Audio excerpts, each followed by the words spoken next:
quero convidar o Segu nesse momento, Segu, trazer a tua experiência, trazer o teu conhecimento do que você já contribuiu com, nos países né, da Europa e outros países em outros continentes, essa experiência internacional, para a gente entender um pouco do que foi feito, né, nessa perspectiva de atingir melhores resultados relacionados, por um exemplo, e hoje é esse o tema, serviços farmacêuticos na atenção básica. Tá bom?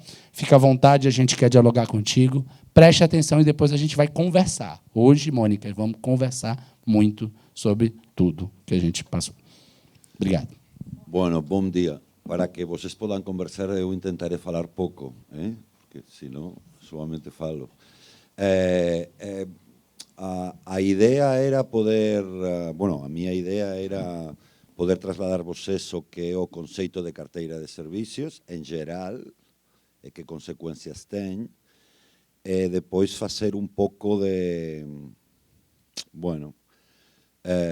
identificação de algumas experiências de desenvolvimento de carteiras de servicios no âmbito farmacêutico da atenção básica. E a verdade é que a experiência internacional não é muito longa, não? O primeiro tema. O conceito de carteira de servicios nós conhecemos muitas vezes, por esse motivo algumas vezes temos algumas polémicas ideológicas. Podemos entender mais claramente uma carteira de servicios desde o âmbito do sector privado. Uma carteira de servicios é um cardápio de um restaurante. Não toco, não miro. O cardápio de um restaurante é uma carteira de servicios. Você tem identificados os servicios que dá, que são os pratos, e as condições de acesso, que é o preço. Vale? Por lo tanto, é um elemento informativo aos clientes do que poden encontrar nessa empresa e como poden acceder a ele, que normalmente é pagando ou outras coisas. É informativo. Os sistemas públicos de saúde, por lo menos na Europa e en outros entornos, han incorporado moita semántica do entorno privado. Eso non é ni bueno ni malo, é así. Non soamente os conceitos de carteira de servicios, nós aos usuarios ya non falamos de usuarios, falamos de clientes. Por qué? Você pode pensar, eso é bueno, malo, regular? Non, porque são clientes. O entorno público ha incorporado algunos elementos do sector privado. O conceito de carteira de servicios para o sector público, llámese como que se llame, é importantísimo. É importantísimo porque as carteiras de servicios do sector público, cando son normativas, o que são para os cidadaos é unha información dos dereitos realmente garantidos. É dicir, unha información explícita. Você ten dereito a todo eso. Non é unha cosa etérea, você ten dereito a lo que tengamos. Non, ten dereito a todo iso. O que pasa é que dentro do sector público você pode utilizar as carteiras de servicios de forma normativa. Exemplo, o RENAME é unha carteira de servicios normativa. O RENAME faz explícito a todos os cidadãos brasileiros aos medicamentos aos que têm direito porque são financiados por o SUS. E as condições de acesso, seja na atenção básica, seja especializada, seja o que seja. É uma carteira de serviços normativa. O que não está no RENAME, você não tem direito. Bueno, em teoria. É uma carteira de serviços normativa. Por lo tanto, dentro do sistema público, do sector público, temos as carteiras de servicios normativas, os relatorios de medicamentos, os cuadros básicos, o que você queiran llamarle. Temos carteiras de servicios que são informativas, que quer dizer que un hospital do SUS pode informar aos cidadaos de todos esos servicios garantidos que ten o SUS, que eles poden ser demandados en ese hospital. Non? Ou poden ser tamén profesionais, quer dizer, colectivos profesionais, que traballan no sector público poden identificar e poden definir os servicios que poden dar para os cuales están capacitados. Despois veremos un pouco as dificultades de aplicar eso. Algunas definições da carteira normativa, que é importante. A carteira de servicios é un conjunto de servicios, pelos quais se facen efectivas as prestações, vale? Dun sistema de saúde. É unha garantía. É unha garantía. Por exemplo, na España temos unha carteira de servicios definida e dice, é moito importante, non sei, pero non temos judicializado. Por qué? Porque a nosa Constitución reconoce o dereito á saúde, pero reconoce o dereito á saúde contenudo en esa carteira de servicios, non infinito. O que este dentro desa carteira de servicios é un dereito, o que non este non. É mellor ou peor, non sei. Cobertura. A carteira de servicios debe definir non solamente o que incorpora, sino tamén quen ten dereito a esos servicios. Non solamente debe definir que e quen, sino tamén como se va a poder acceder a esos servicios, as garantías de acceso, a efectividade da aplicación. Sustentabilidade, isto é moito importante para que unha carteira sexa normativa e defina unha serie de servicios, o que quer decir é que o sistema de saúde ten capacidade económica para prover esos servicios e ten capacidade técnica para prover esos servicios. Eu non posso garantir un dereito, non posso garantir un servicio se non teño dineiro para pagarlo e se non teño capacidade para fabricarlo. As carteras de servicios saúdinámicas. Hoxe precisamos isto, amañá, eso é moito fácil de entender con os medicamentos, innovações, pero con os servicios tamén.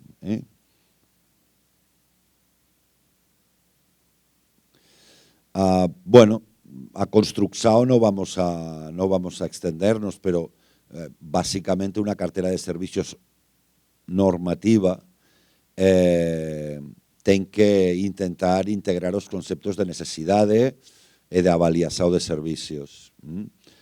Son os métodos por los cuales você, delante das necesidades de unha populación nun sistema público, decide que les dá os servicios máis efectivos, máis eficientes. Ten que ser coherentes as carteras de servicios dentro dun sistema de saúde, ten que tener coherencia. Por exemplo, o RENAME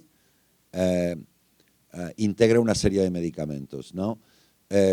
Você non pode ter unha cartera de servicios que integre a detección e tratamento de cáncer de mama e non tener tratamento para o cáncer de mama. É unha tontería, non ten sentido. Se você pode garantir a detección precoz do cáncer de mama, ten que tener garantido o tratamento. Condições de acceso a esos servicios ten que definirse, poden definir condições geográficas, económicas, clínicas, o que seja. É o mismo, a cartera de servicios a partir dos problemas, integrar valores e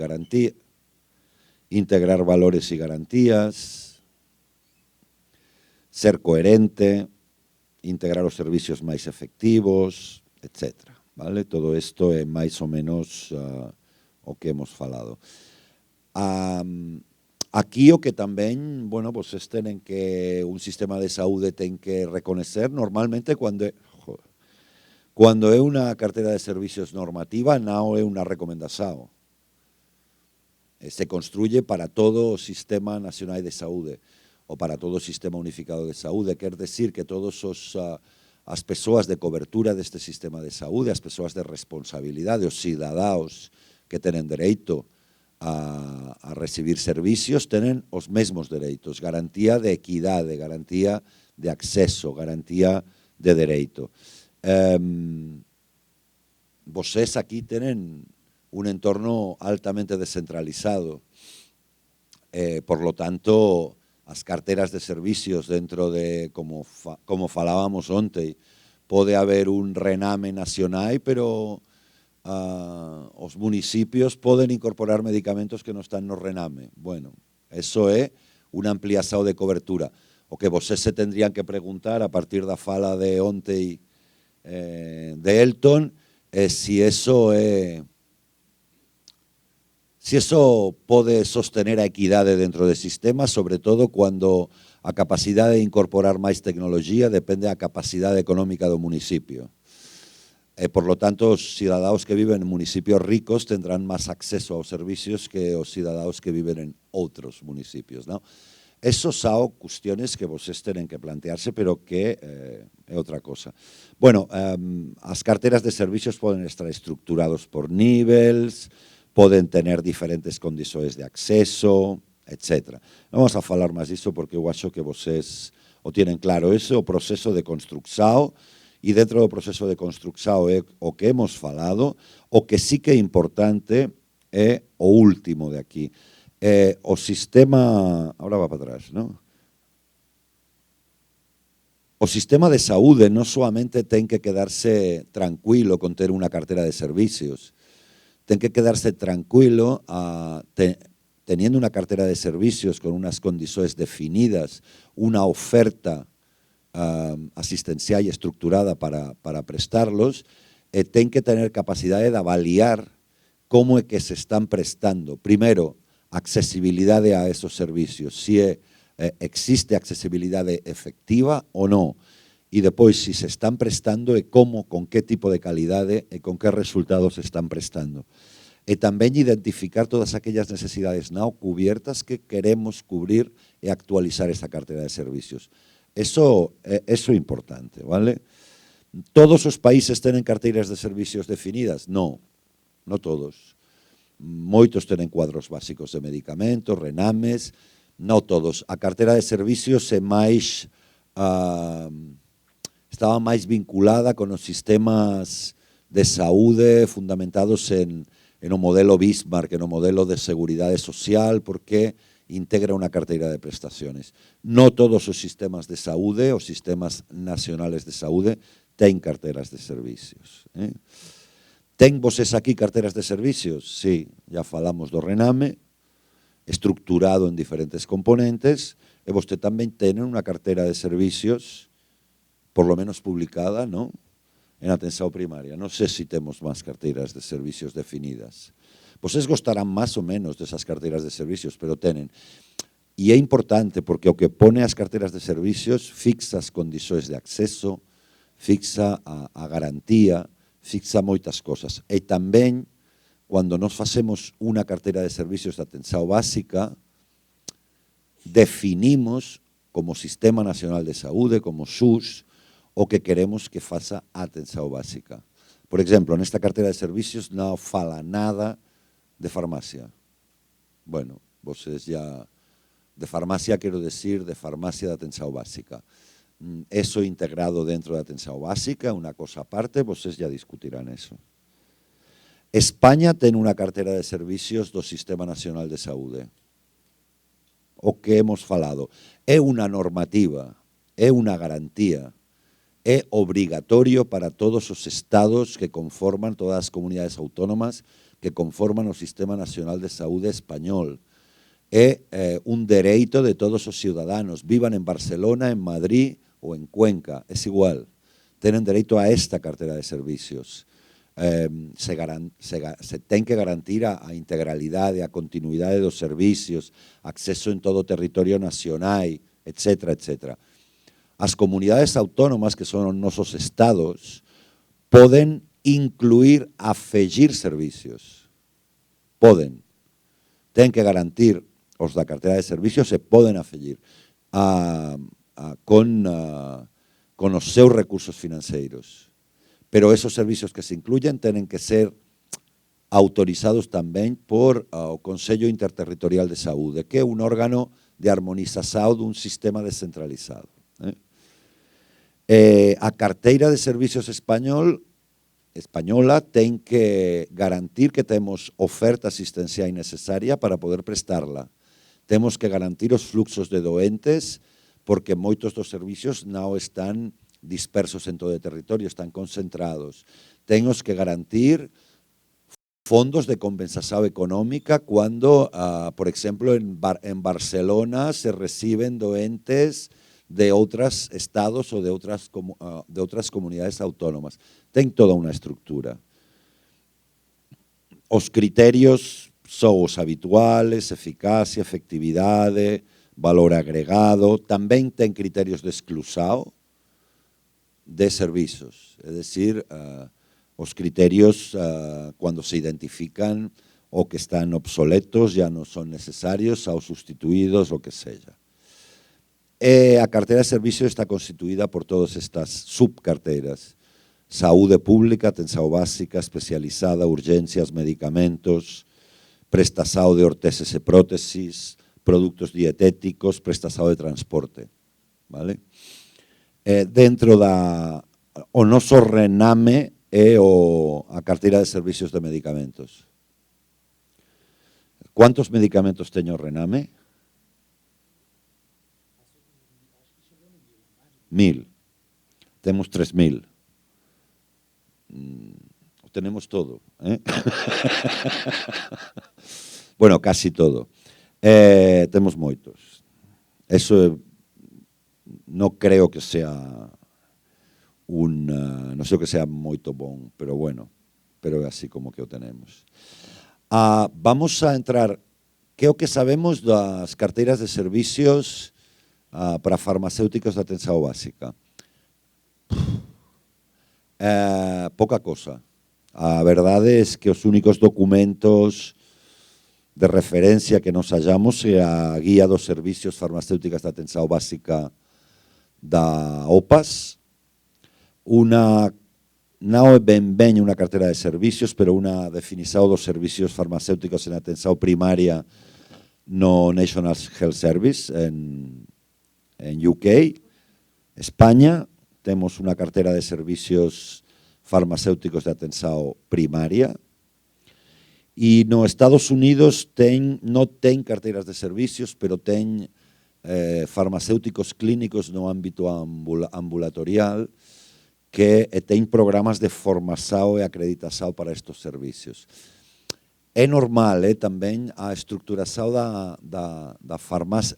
A farmacia de atención básica dentro dos sistemas públicos non é unha condición dos sistemas públicos. Moitos dos sistemas públicos, o papel de farmacia de atención básica é contractualizado con as farmacias privadas. Ou é mixto, como é na España, vale? Solamente seguramente no ámbito de Latinoamérica, que eu coneza, e ten pouca actividade publicada, os sistemas públicos integran. Os nosos sistemas públicos, a farmacia hospitalar é claramente pública, porque é un servicio dentro dos hospitais públicos.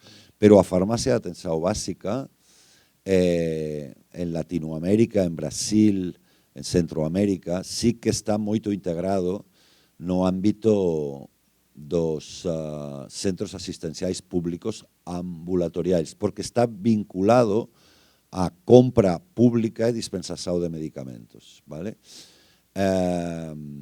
Pero temos poucas referencias. Temos referencias dos entornos donde existen farmacéuticos de atención básica que coordinan acciones con farmacéuticos da farmacia privada. Para que vocês tengan un exemplo do que eu falo, na España temos 3 tipos de servicios farmacéuticos: os hospitalares, que dan servicio aos hospitais, son un servicio obligatorio de todos os hospitais da rede pública e privada, ten que tener servicio de farmacia. Os farmacéuticos de atención primaria, que están integrados dentro dos equipes de atención básica, e por lo tanto son como vocês, son os servidores públicos. E a farmacia comunitaria. O Sistema Nacional de Saúde contractualiza todas as farmacias privadas para a dispensación de medicamentos. Está contractualizando tamén para outras actividades de atención farmacéutica, seguimiento, sistema personalizado de dosificación. Por lo tanto, o papel que vocês facen no sistema público brasileiro, na España, está conformado por dos profesionais. O farmacéutico de atención primaria, que ten prácticamente solamente actividade clínica con los clínicos, con o equipe, e a farmacia comunitaria que é contractualizada. Bueno, esas son as funções da farmacia de primaria no ámbito español. Os farmacéuticos de primaria non dispensan medicamentos, prácticamente non compran medicamentos, solamente facen actuações ou actividades de farmacia clínica, actúan con os clínicos e actúan con os doentes, pero ni dispensan ni compran. Por lo tanto, a súa objetivo fundamental é mellorar a efectividade clínica do que facen a efectividade, a seguridade, a eficiencia do que facen os dispositivos asistenciais da atención primaria. Están integrados dentro dos equipes. Un equipe de atención primaria é un médico de medicina familiar, é un pediatra, é enfermagem, é traballo social, é farmácia.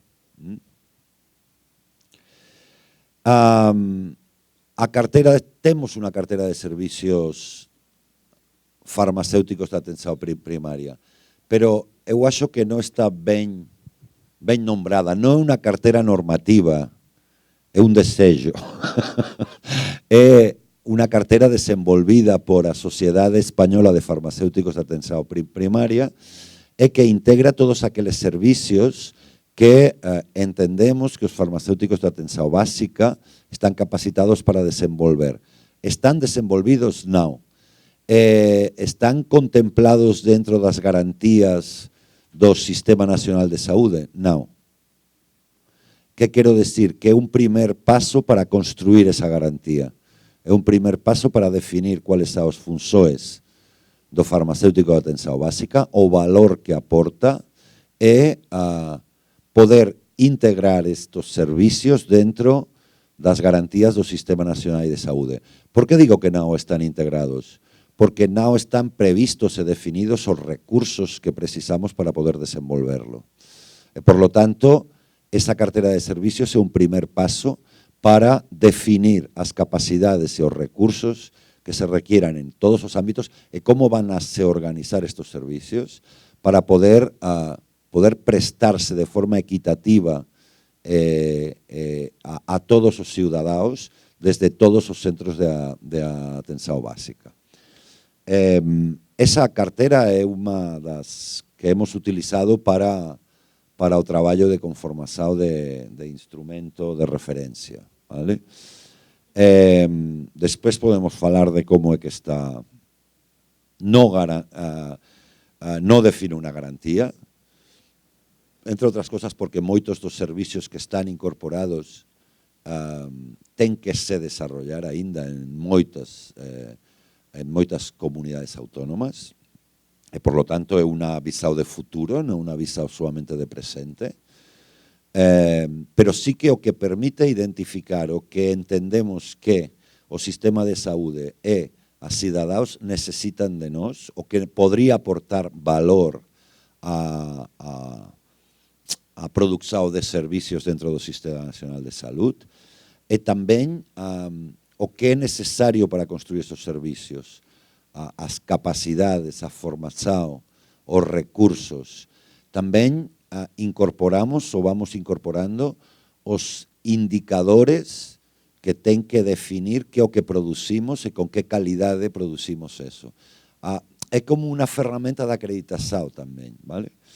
É a expresar operativo da nosa misión, deben respor ao papel actual pero tamén futuro, e por lo tanto se integran aquí, se diferencian os procesos, os agentes para quen traballamos, as capacidades e os objetivos. Hemos definido clientes, o sea, para quen traballamos os farmacéuticos de atención básica, para os cidadáns, para os cuidadores dos doentes. Temos un gran problema con a patología crónica, para os gestores, para os doentes, para a populación, para cidadáns, populación a nível populacional, a nível individual, para profissionais de saúde, etc. Pues bueno, isto cada uno. E as liñas a potenciar que ten são basicamente potenciar o traballo como farmacéutico clínico. Ese é o objetivo. Incorporar a gestão do ente crónico polimedicado, incorporar tecnologia de informação, a formação sobre medicamentos dentro do equipe de atenção básica, também com a população, etc. Vale? Até aqui o que eu queria explicar-lhes, e a partir daqui vocês dirão. Muito bem. Eu queria ouvir de vocês. Disse já levantou o dedinho. Mônica também, Jean. Faz sentido a gente mudar a forma de fazer? Por que eu digo isso? Porque do jeito que a gente está fazendo, os resultados que a gente trouxe ontem, falta dinheiro, judicializa, que você falou, isso pode evitar, comunicar melhor o que a gente oferta. A gente não está acertando. Parece que o que a gente está fazendo não está indo para o caminho certo. O que está errado, a norma ou a forma de atuar? Então, queria ouvir vocês. Mônica. Eu sou Mônica, do Grupo GT e diretora do Consórcio Paraná Saúde. Eu fico muito feliz, Elton, em que pese eu não tenha falado ontem, vou aproveitar e falar o que eu queria ontem, porque vai se encaixar bem no tema que eu queria abordar. Quando você fala, e o professor Segu também, das questões relacionadas a disseminar informação sobre as carteiras de serviço, organizar, para que a população tenha ciência, né, e conheça aqueles serviços prestados, a gente tem uma fragilidade muito anterior a isso, que é dos nossos colegas e os gestores conhecerem todas as possibilidades do SUS. Então, ontem, com base na minha experiência, que tenho contato quase que direto com os 398 municípios consorciados do Paraná, só a capital que não é, e de algumas falas, ontem eu assisti a mesa à tarde, né, com a Cris, o professor Marcos e o Richan, que foi, na hora da abertura das perguntas, demonstrou muito claramente, e não vou falar isso como demérito de forma alguma, o desconhecimento sobre as possibilidades do SUS. Por exemplo, uma questão que foi levantada foi de distribuição de glicosímetros, né, que demonstrou uma interpretação e execução inadequada de uma coisa que já está definida em lei, mas que provavelmente, e eu digo isso por quê? Eu tenho colegas aqui de municípios de maior porte no Paraná, Marion, Araucária, e de pequeno porte, que é o Cleiton de Santa Helena, que está aí também. Se a gente pega milhares de municípios no Brasil, que têm até 5.000 habitantes, e que, portanto, na área da assistência farmacêutica, provavelmente terá um farmacêutico, e alguns nenhum, como este, e vou falar num tom bom, tá? Como este ser consegue fazer tudo. Nós temos uma galinha que choca e tem um monte de pintinho correndo para tudo quanto é lado, e aquela pessoa tem que dar conta de tudo. Aqui do lado está tendo um curso da nova lei de licitação, que essa pessoa tem que dominar. Ela tem que pensar no cuidado, ela tem que pensar na logística, no estoque, na distribuição, no treinamento da equipe, de quem vai ajudar na dispensação. É muita coisa, é muita coisa. Então, lógico, é natural do ser humano, que, se eu estiver falando demais, me corte. É natural do ser humano que ele tenha mais facilidade de ir para áreas que ele já tem as competências, né? Ou que ele gosta mais. Então, a gente percebe colegas que têm mais tendência para a área do cuidado, o outro para a área de logística, e todos são bons. E ninguém tem que ser perfeito em tudo, né? Então, acho que para atingir essa questão das carteiras, que acho que a gente pode mudar o nome. Se não gosta de carteira de serviço, inventa outro nome e pronto, maquia. Você precisa primeiro ter uma maior capacidade de conhecimento dos nossos colegas, que já tem muito, porque é muito curso, muito documento produzido, mas, muitas vezes, a capilaridade, né, para se chegar em todos os colegas é difícil.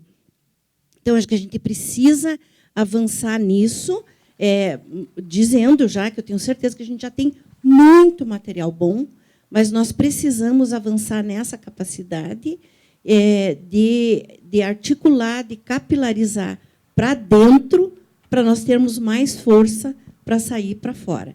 E com todo município que tem no Brasil, a gente tem experiências incríveis, já redondinhas, a gente sabe disso.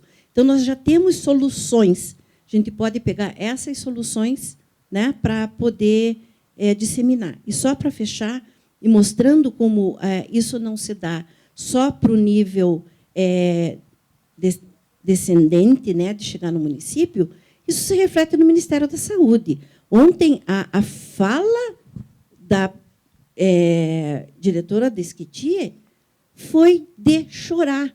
Eu me senti extremamente mal de ouvir uma diretora do Ministério da Saúde dizer... A secretária, desculpe. Que o estratégia consórcio tem limitações. Demonstra que ela não entende nada do que está falando. Ela não entende nada. Porque, se existem limitações, existem formas de se combater a cada uma dessas limitações. É lógico que, num país da dimensão que é o Brasil, não é tudo igual, gente, e não tem que ser. Diversidade é tudo de bom, né? Mas, me desculpe, Ministério da Saúde não conhecer uma estratégia que está proposta na Constituição Federal e nas leis do SUS, por favor, né? Obrigado, Mônica. Quem está inscrito, Felipe, disse depois de Ana. Deixa eu até levantar. Abro mais uma lá atrás, Regina. Então, essas 4 no primeiro para a gente voltar. E depois a gente retorna. Ok. Dirce. Opa! Eu disse isso aí. Não, eu vou levantar, porque assim a questão aqui é comunicação. Então, assim me comunico melhor com vocês. Dirce do COSEN São Paulo, né? Eu queria levantar uns 3 pontos dessa nossa discussão aqui, que eu acho que é o momento que nós estamos vivendo. A primeira coisa, Elton, eu acho que, de fato, se nós queremos nos comunicar, não vamos criar mais arestas do que já temos. Então, carteira de serviços tem uma conotação de limitação de acesso, de não prever iniquidades e diferenças entre as pessoas, por uma série de razões que, na discussão aqui da política de saúde no Brasil, se gerou essa discussão que também todos nós sabemos e nem adianta a gente perder mais tempo com isso. Então, vamos usar estrategicamente termos que não gerem uma distorção da importância daquilo que nós estamos querendo promover e fazer. Ok? A outra coisa que eu sinto muito claramente, o Segu está nos dando um recado claro e simples de que a gente se debruçar, mesmo com as limitações que a Mônica falou, na questão clínica, do papel do farmacêutico clínico, é a nossa, vamos dizer assim, é o nosso horizonte, e, em algum momento, pode ser a nossa única saída de ser um agente de construção do SUS. A gente vive hoje essa situação de que, no comércio farmacêutico brasileiro, que ele é muito distante da saúde pública, para nós, em geral, para a maioria de nós, vou dizer assim, vou ousar falar assim, não nos parece adequado, pelo menos neste momento, que funcione como a Espanha, que o comércio farmacêutico da Espanha faz a dispensa e os farmacêuticos do sistema de saúde espanhol façam. Nesse momento, é que o comércio farmacêutico ele é um comércio como outro qualquer ainda, pode não vir a ser, e que, portanto, traz mais riscos do que soluções nesse momento. Por isso que a gente, quando vê essa discussão da gente, de municípios, isso está acontecendo, agora voltou essa onda de novo, de gestores, prefeitos quererem privatizar a parte da dispensa, da compra de medicamentos e da dispensa, nos causa muita preocupação, porque a gente ainda não tem nenhuma eu não sei, eu sou bem taxativa, mas, enfim, não temos quase que nenhuma integração adequada com o comércio farmacêutico. Então, para nós, Segu, acho que pode vir a ser, porque nada é definitivo e também nada é pecado, que isso possa um dia até ser uma solução para essa discussão que a Mônica coloca da gente nunca dar conta de tudo. Mas, nesse momento, não nos parece que é bem assim. Então, a gente tem que achar uma medida de garantir ações de cuidado, por mais simples e elementares que sejam, junto com as outras atividades que a gente já faz.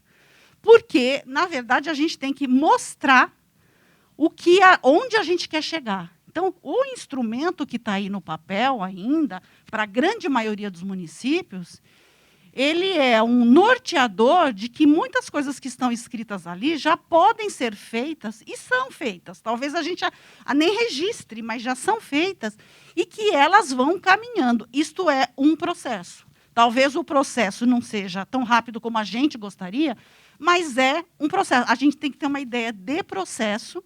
Em algum momento, a gente quer chegar numa situação bem mais confortável do que estamos hoje. Mas o fato é, ou a gente encara esse enorme desafio, os profissionais farmacêuticos do SUS encaram esse desafio como sendo algo muito bom e que, portanto, a gente vai percorrer, ou a gente pode se haver, em algum momento, com a privatização para o comércio, e aí a gente vai ser muito mais difícil a gente resgatar as nossas funções dentro do sistema, né? Pensando nessa diversidade de 5 mil e tantos municípios, a maioria absoluta deles com menos de 20 mil habitantes, né?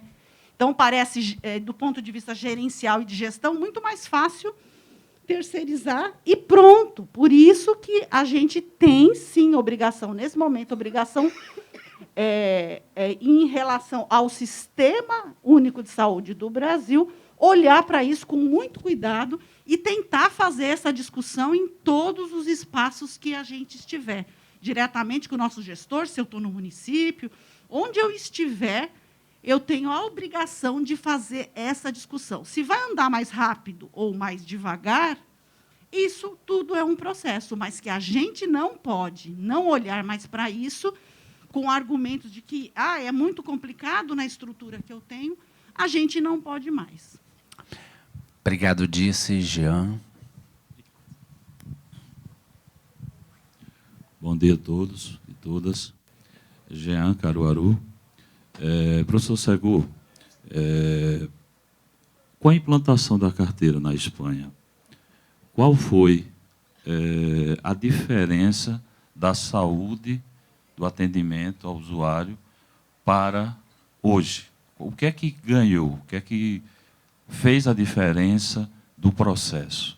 Eu não sei se vocês estão passando lá na Europa essa dificuldade que a gente está passando aqui no Brasil de desabastecimento. Então, essa questão de desabastecimento, ou seja, essa falta de integração entre os serviços de saúde, né, e os produtores de medicamentos, a carteira preenche essa lacuna e, por fim, a carteira, ela favorece que o diálogo com o cidadão melhore e reduza a judicialização. Eu queria colocar essas três situações.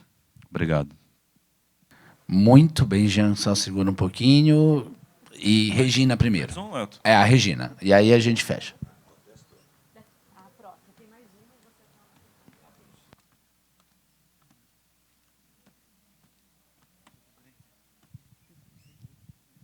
Bom dia a todos, colegas. Eu sou Regina, sou farmacêutica. Eu estou hoje como apoiadora no COSEMES Paraná, né? Apoio uma região de saúde das 22 regiões de saúde do Paraná. E ouvindo desde ontem, nesse contexto e a provocação que nos foi colocada hoje, sobre a viabilidade, a aplicabilidade da carteira de serviços no Brasil, eu quero dar uma opinião como apoio de COSEMES, né, sendo COSEMES.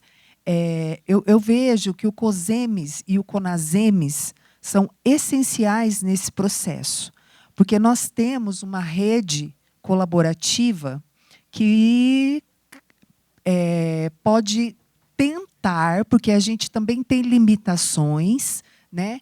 Mas nós temos força e capilaridade para fazer isso chegar aos municípios, porque nós trabalhamos para além da questão da assistência farmacêutica, enquanto apoio, os apoiadores da rede colaborativa, que hoje acho que são 200 e poucos no Brasil, eles trabalham outras temáticas, como os instrumentos de gestão.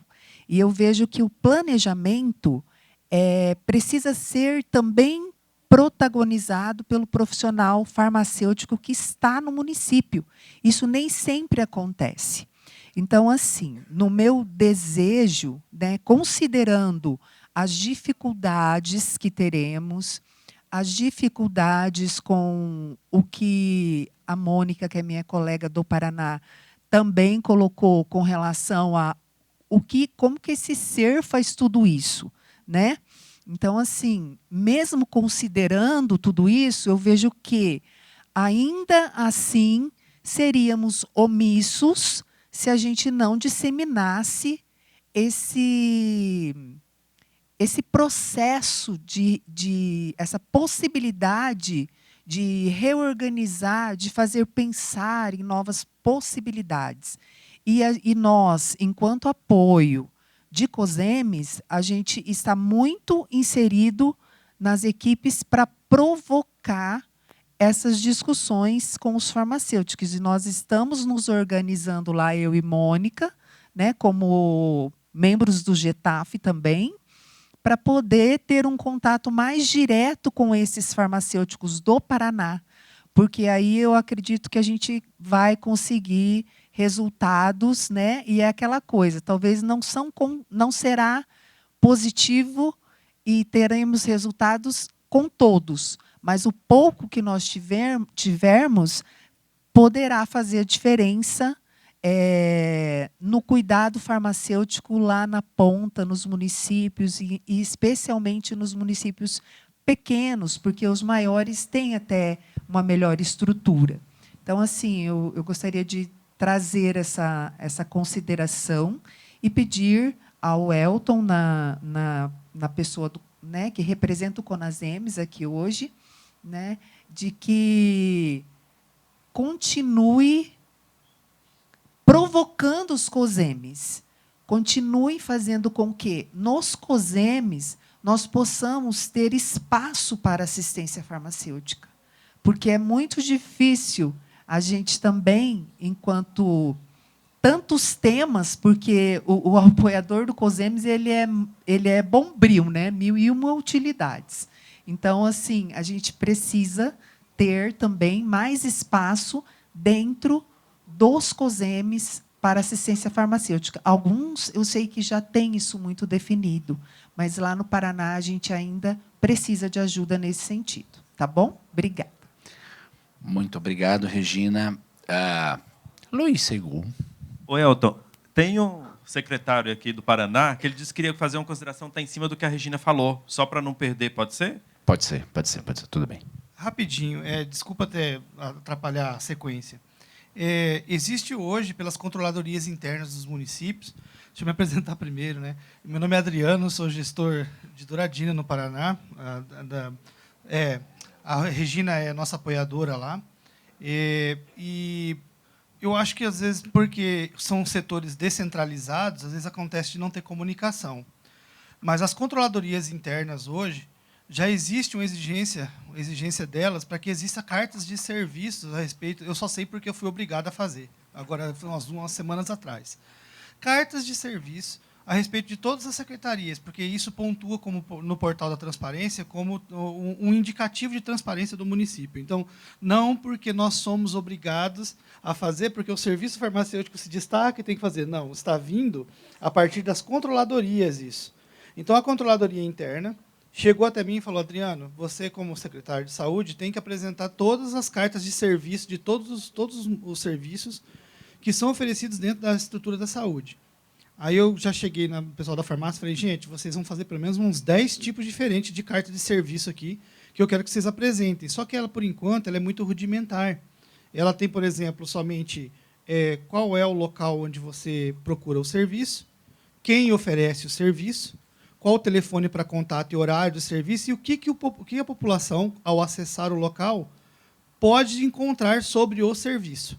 Então, isso existe hoje. Assim, eu estou falando porque, como às vezes não entrou no assunto, não foi comentado isso, eu achei relevante pelo fato de que nós podemos pegar carona nessa exigência da controladorias internas dos municípios, porque já existe, e, a partir daí, fomentar esse trabalho da nossa assistência farmacêutica a partir dessa exigência legal que já existe.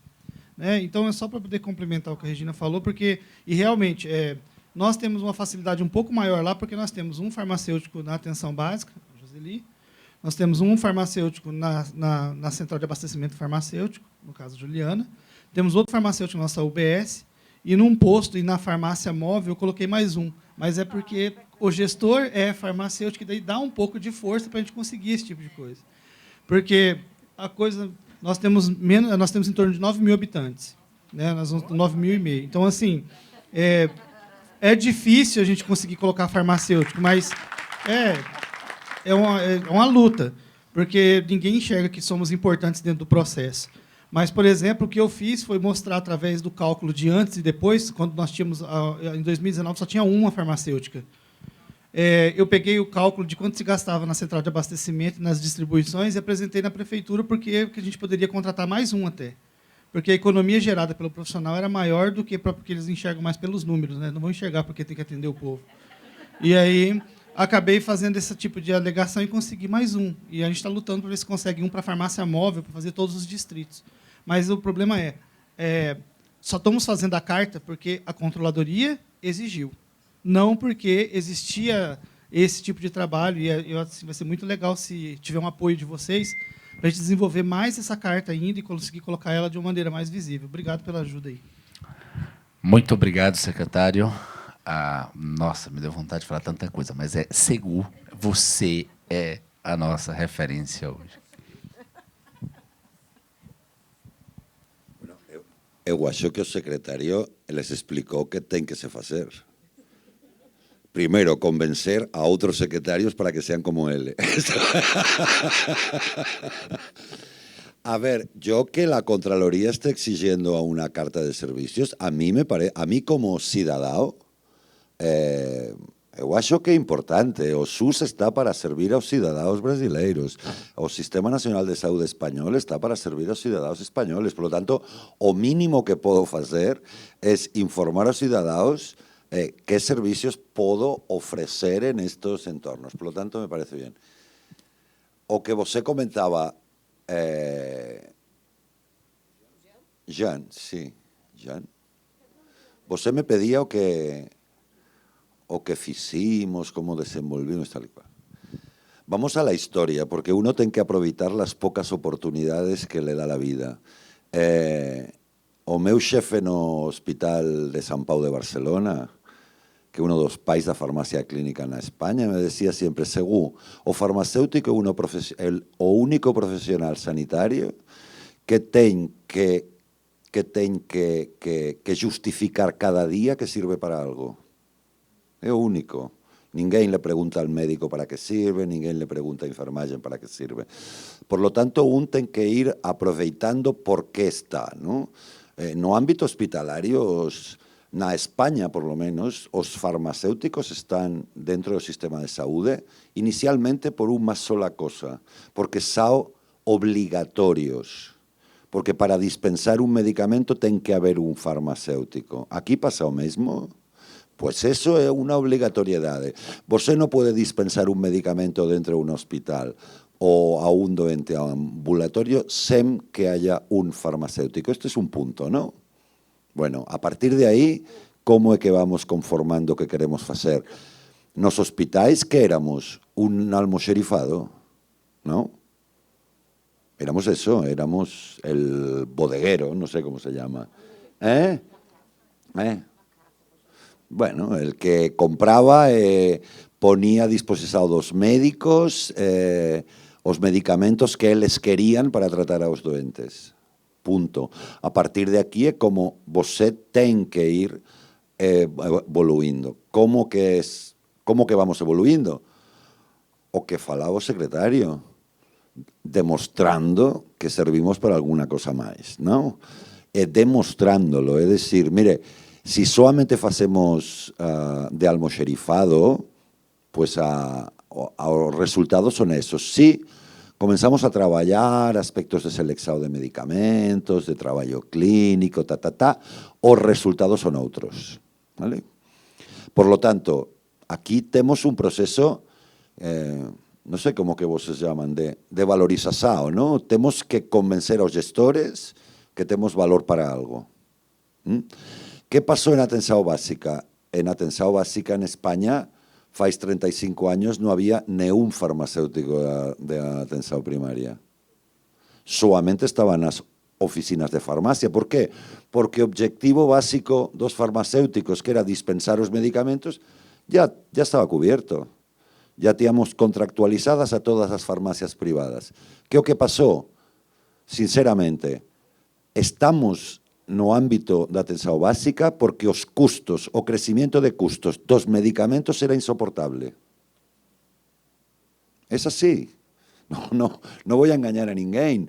É como que vocês para que están, o que comentábamos aquí, o valorización que agora tenen os gestores de vocês, o único que valoran é a disponibilidade de medicamento, ya está. Punto. Eso no é ni bueno ni malo, é así. Nosotros entramos porque o gasto en medicamentos en atención ambulatorial, en atención básica, tenía un crecimiento de más de un 20% cada año. E o uso inadecuado, cuando empezamos a informatizar as prescripciones, era espectacular.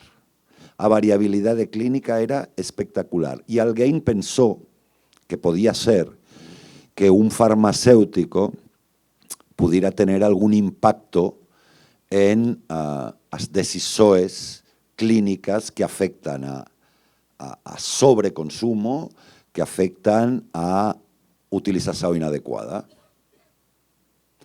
Nuestro primer objetivo era reducir el gasto.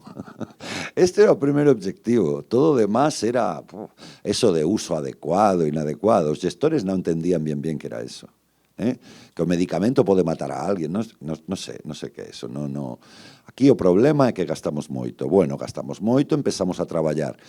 Aquí o difícil, el equilibrio, é decir, como nos que voy a falar una mala palabra, pero no sé si que nos hemos convertido en os cachorros do gestor, aquí na nuca do médico para controlar as prescripciones e reducir o gasto, podemos convertirnos, podemos convencer aos clínicos que somos una ayuda, no un monstruo, no un sicario, que somos alguén que pode ayudarle a facer mellor o seu traballo, pasar do ámbito do custo ao ámbito de calidade. E ese é un traballo complicado. É complicado, como é complicado pasar de convencer ao gestor de que nós estamos aquí para garantizar a disponibilidade de medicamentos e convencer ao gestor que podemos facer outras cosas. E iso ten que se demostrar, como falaba él, con números, si pode ser. Que a nosa actividade produce, non que facemos tantas actividades de farmacia, sino decir como a nosa actividade, toda a compra, a selección, a traballo clínico, impacta en a mellora de gestão, en a eficiencia da gestão. Eso é fácil? Non. Você fala, como é que hemos incorporado a cartera de servicios de atención básica na España? Non temos cartera de servicios. Non la hemos incorporado. Eso é un desejo dos profesionales de atención básica. De todo eso que está escrito aí, podemos facer un 25%, como vocês. ¿Qué o que pasa? Que temos que convencer para gerar as condições do que creemos que podemos fazer para aportar valor. Entre esas ações está coordinar as actividades de farmácia privada con farmácia pública. Es decir, ¿qué queremos que faça a farmácia privada? Le estamos pagando por dispensar, pero pode facer máis cosas, ¿no? Que problema temos? Que temos que convencer. Non é un traballo.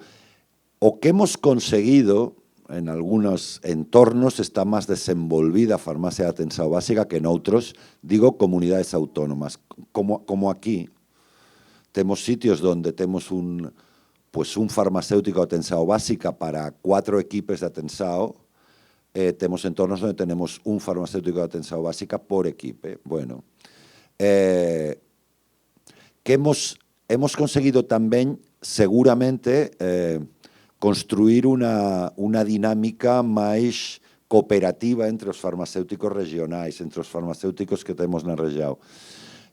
Si non temos farmacéuticos para hacer todo, podemos gerar algunas actividades, poden ter economía de escala, vale?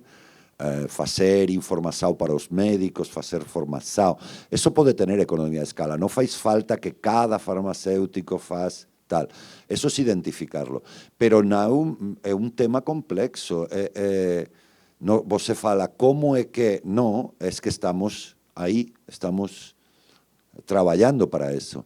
Sí que é verdade que hemos conseguido que o Sistema Nacional de Saúde reconeza que somos bastante necesarios. Digo bastante, no.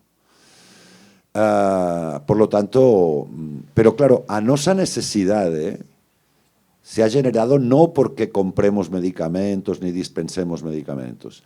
A nosa necesidade para o Sistema Nacional de Saúde é poder garantir un uso máis efectivo, eficiente, seguro dos medicamentos traballando con os médicos, con enfermagem e con doentes.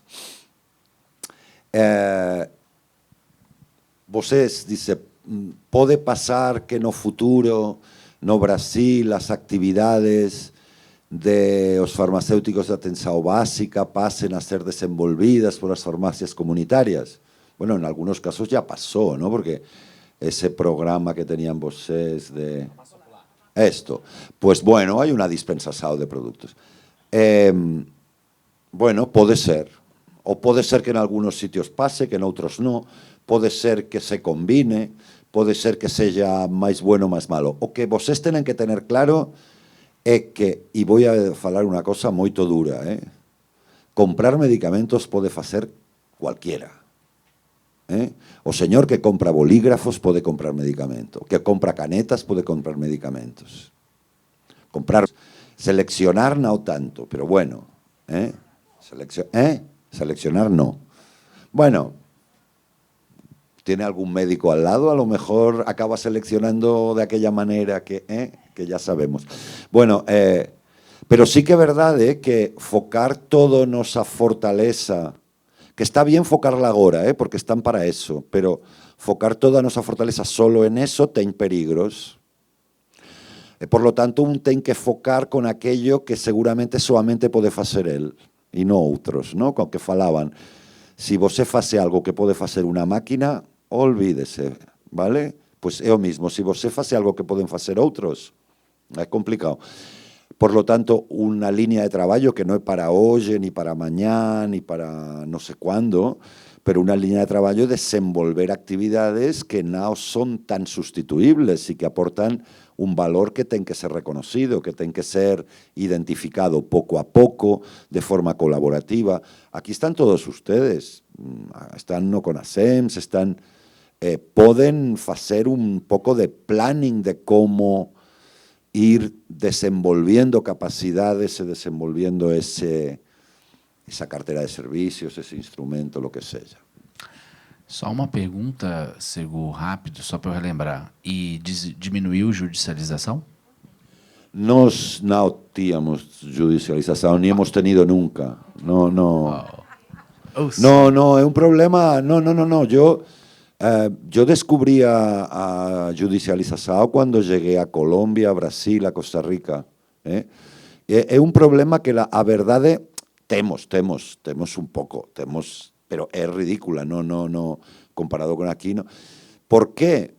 No sé, supongo que uno dos secretos es porque o dereito garantido é o que está dentro da carteira de servicios.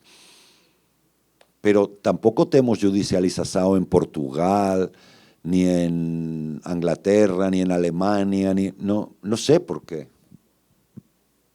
Porque os servicios son más amplios, más generosos, no sé. Bom, é bom. Eu estava combinando aqui com a Karen, estou preocupado com o tempo, mas eu vou ter que dar a palavra ali para o secretário Hamilton. Por favor, Felipe. E aí, na volta, eu faço só também um bate-bola aqui, segundo. E eu vou ter que ver o tempo com a Karen também. Aí, Kleber, na segunda rodada a gente volta. Vai lá, Hamilton.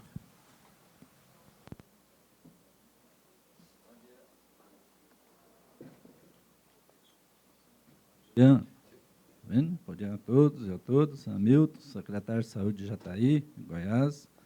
Não sei se eu vou perguntar, não, ou se eu vou provocar. Mas eu estou aqui por estar incomodado há muitos anos.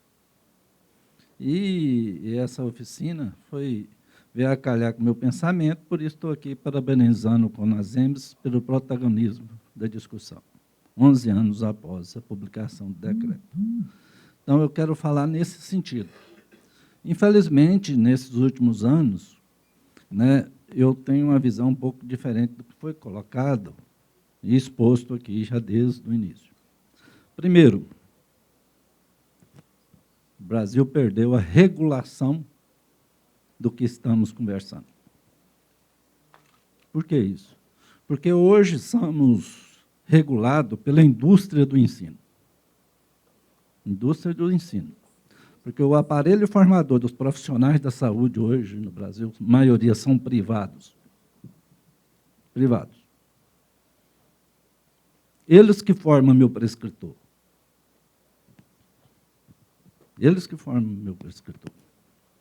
Segundo, a indústria farmacêutica, que regula também o mercado internacional. Ele que faz o meu prescritor prescrever um medicamento que dá uma viagem, talvez, para o exterior. Não vou falar do bonificado das farmácias, tá? Não vou falar, não.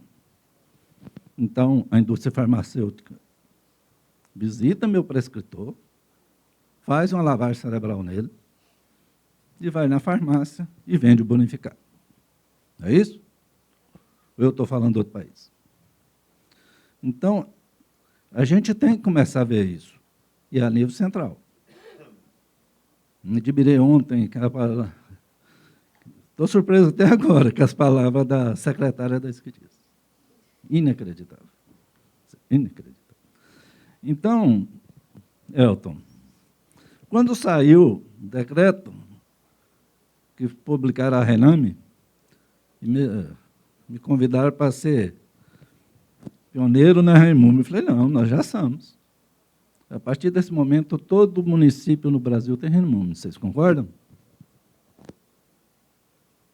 Está na lista nacional. É a Rename. Por quê? Se o meu prescritor obedecer a Rename, beleza. Mas se qualquer outro prescritor que não tiver na minha Rename lá os medicamentos da Rename, está garantido pelo judiciário, pelo prefeito e pelo legislativo. Então, já tem a minha Rename. Certo? Então, essa questão só tem judicialização pelo prescritor. Então, meu prescritor me tirou o poder de gestor, de ordenador de despesas. Vocês concordam? Porque se eu não põe na minha lista, o judiciário põe, o prefeito põe, o legislativo põe. Então, nós temos que ver por que os projetos diretrizes do Conselho Federal de Medicina, apoiados pelas associações médicas e de especialidade, não conversa com o protocolo clínico de diretriz terapêutica do Ministério da Saúde. Não, está na lei, gente, que os protocolos devem ser, né, não é isso, atualizados a cada 2 anos. Então, não estão formando no Brasil prescritor com perfil SUS. Vocês vão me desculpar. Mas nós esquecemos disso, de cuidar os 2 profissionais aqui, essenciais nessa cadeia, que é o prescritor e o dispensador. Mais de 80% dos municípios do Brasil não têm mais do que 20 mil habitantes. Então, não tem o meu dispensador em todos, acessíveis em todos os municípios. Começa um problema para o gestor. Quem põe preço nos vencimentos é o dispensador e o prescritor. Então, o gestor continua preso. Então, a gente tem que rever a política de formação do prescritor com perfil SUS. Tenho certeza, se a gente assumir de novo a regulação, poder público, e formar prescritor, dispensador com perfil voltado para o SUS, não tem judicialização. Não tem. Só que o próprio Conselho Federal da Medicina está na plenária da Conitec. Por que não fazem nada? Não dá para entender. Não dá para entender. Então, também não quero falar, Elton, que tem um programinha chamado Horas, já viram falar? Já? Para que serve aquela merda? Ele não conversa com o SUS AB. Então, meu prescritor não sabe o que eu tenho na farmácia. Não existe interoperabilidade. Não sei quantos sistemas tem no Ministério da Saúde, que é para ser o coordenador do todo, que a tecnologia da informação, da atenção básica, não conversa com a dispensação. Meu sistema de informação do ciclo do medicamento, ele não vai desde a aquisição até realmente a efetivação, a dispensação. Ele é fragmentado. Então, a gente precisa rever isso. Essas questões de tecnologia de informação sem interoperabilidade nenhuma. Absurdo isso, produzido pelo órgão central, a maioria. Então, está havendo também a privatização do sistema de informação no Brasil. Não quero falar aqui, Elton, certo?